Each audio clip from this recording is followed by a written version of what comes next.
السلام علیکم ورحمۃ اللہ وبرکاتہ۔ جی کیسے ہیں آپ سب؟ امید کرتی ہوں کہ آپ سب خیریت سے ہوں گے۔ تو آج جو میں آپ کو سٹوری سنانے جا رہی ہوں، سٹوری کا نام ہے دل خراش چیخیں سننا ہماری بس سے باہر تھا۔ تو چلتے ہیں ہم اپنی سٹوری کی طرف۔ جب بارش ہوتی تھی تو میں اکثر اپنا بستر اٹھا کر چھت پہ سونے چلی جاتی تھی، کیونکہ اس میں سونے کا مزہ ہی کچھ اور ہے۔ وہ بھی ایک گرمیوں کی رات تھی، سب گھر والے چھت پر سو رہے تھے۔ اچانک رات کو بارش ہونے لگی تو سارے اپنی چادریں تکیے سنبھالے نیچے بھاگ گئے، مگر میری عادت تھی کہ میں نیچے کی چٹائی اپنے اوپر ڈال کر سوتی رہتی جب تک بارش زور نہ پکڑ لیتی، کیونکہ مجھے ایسے بہت مزہ آتا تھا۔ اس رات بھی سارے گھر والے نیچے چلے گئے اور میں اکیلی چٹائی ڈالے سوتی رہی۔ قنوتگی میں تھی کہ اچانک مجھے دو بلیوں کی زور سے لڑنے کی آوازیں آئی۔ لڑتے ہوئے ان کی آوازیں بہت بری لگ رہی تھی اور لڑتے ہوئے چھت کی چار دیواری پر دوڑ رہی تھی، اور آوازیں اتنی بھیانک تھی کہ پوچھے مت۔ ان کی رونے کی آوازیں سن کر میں بے چینی میں جاگ گئی۔ پہلے سوچا کہ جوتا اٹھا کر ان کو بھگا دوں، پھر سوچا کہ میں اندھیرے میں جوتا کہاں ڈھونڈوں گی، تھوڑی دیر بعد خود ہی لڑ کر تھک جائیں گی تو چلی جائیں گی۔ اچانک خاموش ہو گئی۔ میں دوبارہ غنودگی میں چلی گئی۔ تبھی ایک بلی کی زوردار چیخ میری چارپائی کے نیچے سے آئی اور میں اچھل پڑی۔ میں نے چارپائی کے نیچے جھانکا مگر وہاں کچھ نہیں تھا۔ ادھر ادھر نظر دوڑائی مگر وہاں کوئی بھی نہیں تھا۔ میں نے سوچا کہ شاید میرے اٹھتے ہی اس نے ساتھ والے گھر میں چھلانگ مار دی ہو۔ میں نے جوتا اپنے پاس رکھ لیا کہ اب اگر آئے تو اس کو نہیں چھوڑوں گی۔ میں دوبارہ لیٹ گئی اور خود کو پرسکون کرتے کرتے تھوڑی دیر بعد دوبارہ نیند میں چلی گئی۔ آنکھ تب کھلی جب بلی کے غذائی کی آواز میں نے اپنی چارپائی کی سیدھی طرف سے محسوس کی۔ اس کی گراہٹ پوری چھت پر پھیل رہی تھی۔ میں نے آہستہ آہستہ اپنا ہاتھ جوتے کی طرف بڑھایا اور اس کو مارنے کے لیے اٹھی، دیکھی تو لیکن وہاں کچھ بھی نہیں تھا۔ وہ گراہٹ اب مجھے اپنے بائیں طرف سے آ رہی تھی۔ میں اچانک بائیں طرف پلٹی تو وہی آواز مجھے دائیں طرف سے آنے لگی۔ اب وہ آواز کبھی دائیں طرف سے کبھی بائیں طرف سے آنے لگی، کبھی دور جاتی ہو کبھی آواز قریب آنے لگتی۔ اچانک شدید خوف میرے بدن میں دوڑ گیا، میری پنڈلیاں اور پیر سن ہو گئے۔ مجھے لگا کہ کچھ گڑبڑ ہے۔ اچانک میں نے دیکھا کہ ایک سیاہ بلی دیوار پر بیٹھی سرخ آنکھوں سے مجھے گھور رہی تھی۔ اس کی آنکھیں انگاروں کی طرح دہک رہی تھی۔ میں کانپتے ہوئے اسے دیکھ رہی تھی۔ اتنی ہمت نہیں تھی کہ میں بھاگ کھڑی ہوں۔ وہ پھر اچانک بڑی ہونے لگی اور میرے دیکھتے ہی دیکھتے وہ بکرے جتنی بڑی ہو گئی اور ایسی نظر آ رہی تھی جیسے کالا چیتا ہوتا ہے، کیونکہ وہ بالکل سیاہ بلی تھی۔ پھر اچانک اس نے ایسی پوزیشن لی جیسے وہ دیوار پر سے مجھ پر چھلانگ لگانے والی ہو۔ میرے منہ سے ایک زوردار چیخ نکلی۔ میں ایک چھلانگ میں نیچے اتری اور سیڑھیوں کی طرف بھاگی۔ میری چیخ اتنی بلند تھی کہ میرے امی ابو اور بڑا بھائی صحن میں آ گئے اور میں سیڑھیوں سے نیچے آتے ہی گر کر بے ہوش ہو گئی۔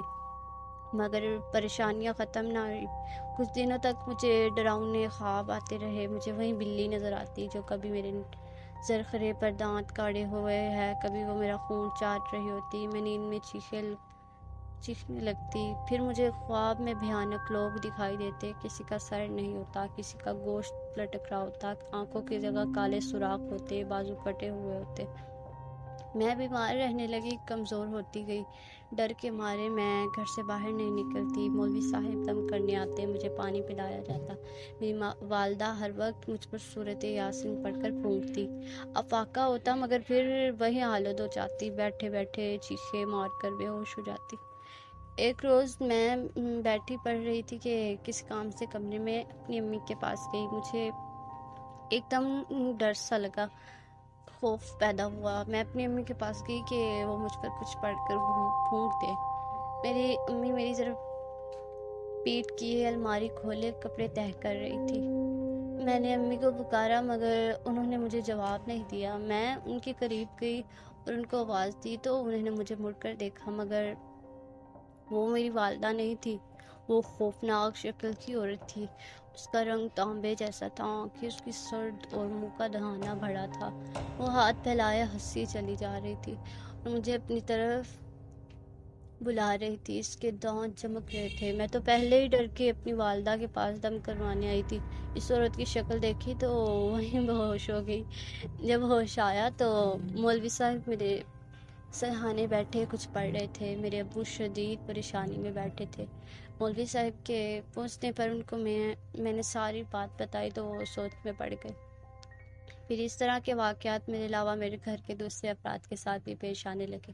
کبھی باتھ روم کا دروازہ اندر سے بند ہوتا، پانی کی آوازیں آنے لگتی، تھوڑی دیر بعد دروازہ کھل جاتا لیکن اندر کوئی نہ جاتا۔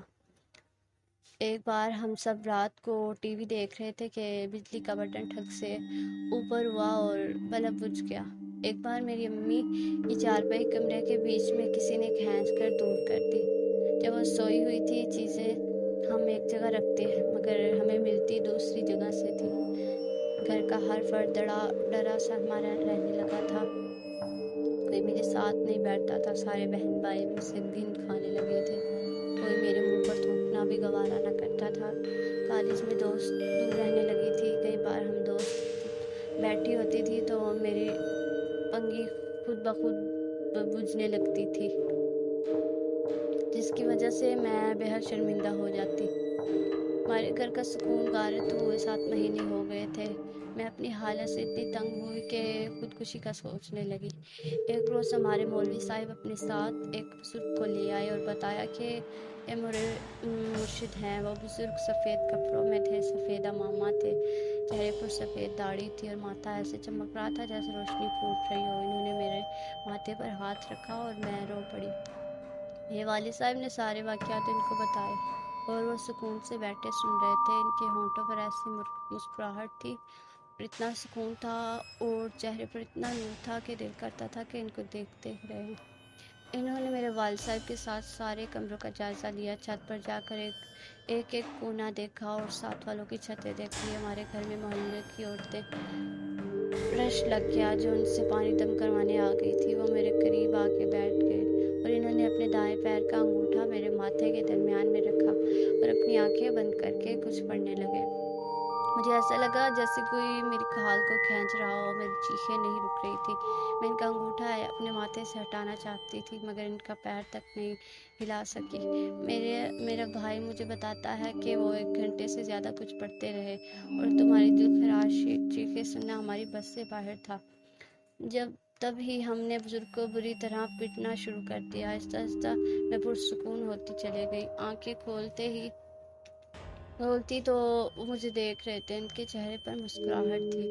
انہوں نے پانی منگوا کر دم کیا، کمرے کے ہر کونے میں پانی منگوا کر دم کیا، کمرے کے ہر کونے میں پانی چھڑکا گیا اور 2 گھونٹ پانی مجھے پلا دیے۔ 2 گھونٹ پانی ایسے جیسے کوئی آب حیات تھا کہ پیتے ہی میرے سر سے 7 مہینے کا چھڑا ہوا بوجھ اتر گیا، میرے کاندھے ہلکے ہو گئے، میرے جسم میں سکون دوڑنے لگا، میری بجھی آنکھیں روشن ہو گئی۔ میں اٹھ گئی اور ان کی چھاتی پر سر رکھ کر رونے لگی۔ وہ میرے جسم پر ہاتھ پھیرنے لگے، پھر وہ چلے گئے۔ آج اس بات کو 2 سال ہو گئے ہیں اور اللہ کا شکر ہے کہ پھر کوئی واقعہ پیش نہیں آیا۔ جی ویورز، یہ تھی آج کی ہماری سٹوری۔ تو